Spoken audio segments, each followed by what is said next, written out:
बात जब महादेव की होती है तो प्रश्नों की वर्षा हो जाती है। और मुझे बहुत अच्छा लगता है क्योंकि हमारे शास्त्रों की यही तो परिपाटी है। हमारे शास्त्रों की जो विधि, जो कॉन्सेप्ट है, वो यही तो है कि कोई श्रोता, कोई शिष्य, कोई व्यक्ति जिज्ञासा करता है और फिर उस जिज्ञासा का समाधान वेद पुराणों से किया जाता है। और व्यास मुनि ने तो यहां तक कह दिया कि जब तक कोई व्यक्ति अपने मन में परमात्मा तत्व के विषय में जिज्ञासा नहीं करता, इंक्वायरी नहीं करता, तब तक वो मनुष्य है ही नहीं। मनुष्य जीवन की शुरुआत कब होती है?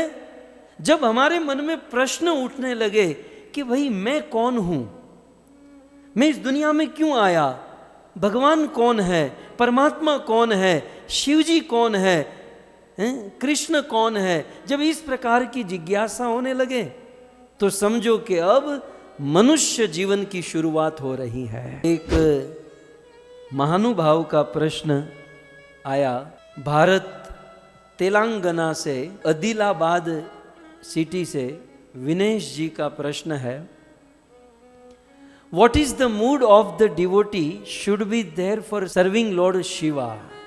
खास करके हम वैष्णव हैं, हम भक्त हैं, राधा कृष्ण की उपासना करते हैं, चैतन्य महाप्रभु की परंपरा और श्रील प्रभुपाद जी की संस्था में। क्योंकि ये बंदा इस प्रकार से खड़ा है इसलिए मैं बोल रहा हूं, क्योंकि मायापुर मंदिर के आगे खड़े रहकर फोटो खींचा है, मतलब ये गौड़ीय ही होगा, हमारे इस्कॉन का डिवोटी होगा। क्योंकि बैकग्राउंड भी जरूरी है ना कि कौन पूछ रहा है। सो विशेष करके विनेश जी का ये प्रश्न है कि हम गौड़ीय भक्तों के लिए, खास करके इस्कॉन के भक्तों के लिए, शिव जी की सेवा करने के पीछे मूड क्या होना चाहिए। अब देखो कितनी सुंदर जिज्ञासा, कितना सुंदर प्रश्न है। तो शिव जी की सेवा के पीछे हमारा मूड क्या होना चाहिए। मैं यदि संक्षिप्त में इसका उत्तर दूं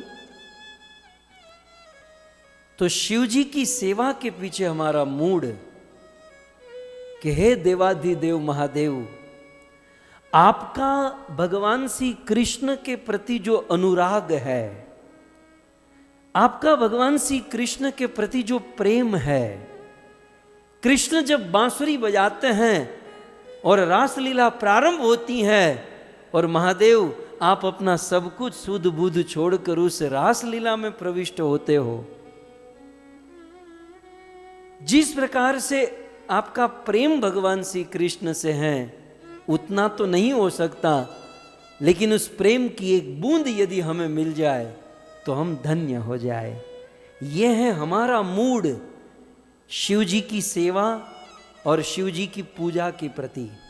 क्योंकि प्रायः शिव जी की उपासना सभी लोग करते हैं, क्योंकि बेचारे भोले हैं ना, इसका नाम ही है भोलेनाथ। और भोले को पटाना बहुत आसान होता है, इसलिए जितने भी असुर हैं जब भी कुछ चाहिए होता है तो वो शिव जी की उपासना करते हैं। बोले भोला है, तुरंत प्रकट हो जाएगा और हमारी इच्छा पूर्ण कर देगा। तो जो आसुरी प्रकृति के लोग हैं वो शिव जी का मिस यूज करते हैं। मैं तो कहूंगा मिस यूज क्या करते हैं, वो यूज कर ही नहीं पाते हैं। वास्तव में शिव जी की वास्तविक कृपा चाहिए ना, तो शिव जी से राम और कृष्ण की भक्ति मांगनी चाहिए, राम और कृष्ण के प्रति प्रेम मांगना चाहिए। क्योंकि शिव जी का हमने सुना ना कि स्वयं भगवान विष्णु ने कहा कि लक्ष्मी मुझे परम तम यदि कोई प्रिय है तो शिव है। और ऐसे शिव जी से हम भगवत प्रेम की कामना कर, तो ये हमारा मूड है कि शिव जी। अब शिव जी के तत्व के विषय में यदि मैं निवेदन करूं तो हमारे चैतन्य महाप्रभु ने एक बहुत सुंदर फिलोसॉफिकल तत्व बताया, अचिंत्य भेदा भेद तत्व। यदि शिव जी के विषय में पूछा जाए तो एक दृष्टि से शिव जी भगवान है, क्योंकि ब्रह्म संहिता ब्रह्मा जी क्षीरम यथा दधि विकार विशेष योगात, जैसे रात को आप दूध में खटास डाल दो और वह दूध दूसरे दिन दही बन जाता है, ठीक उसी प्रकार जैसे दूध में से दही बनता है, वैसे भगवान श्री कृष्ण यदि दूध है तो दही देवाधिदेव महादेव है। दही कहां से बना? दही का स्रोत दूध है।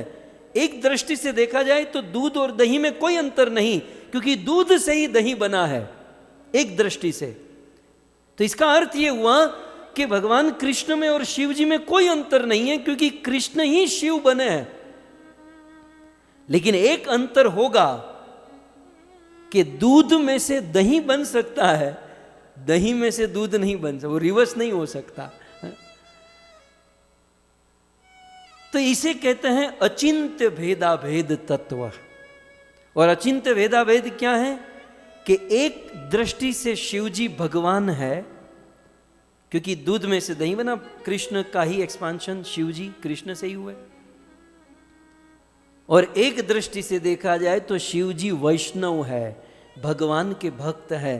ये सेम थिंग जो है यमुना महारानी की कथा सुनी, उसमें भी लागू हुई। यही चीज गिरिराज गोवर्धन में भी लागू होती है।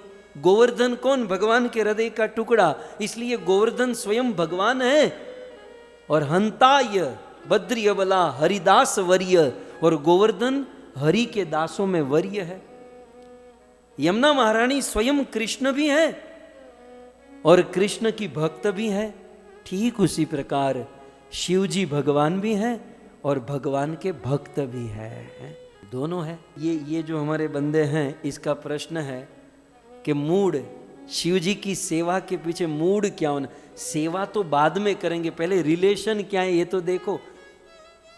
देखो सेवा तो बाद में, पहले तो किसी से रिलेशन होता है, और रिलेशन के पहले भी उनका परिचय होता है। पहला है परिचय, और परिचय में यदि बंदा ठीक है तो उसके साथ रिलेशन, और जब रिलेशन हो गए तो रिलेशन के अनुसार सेवा, सर्विस।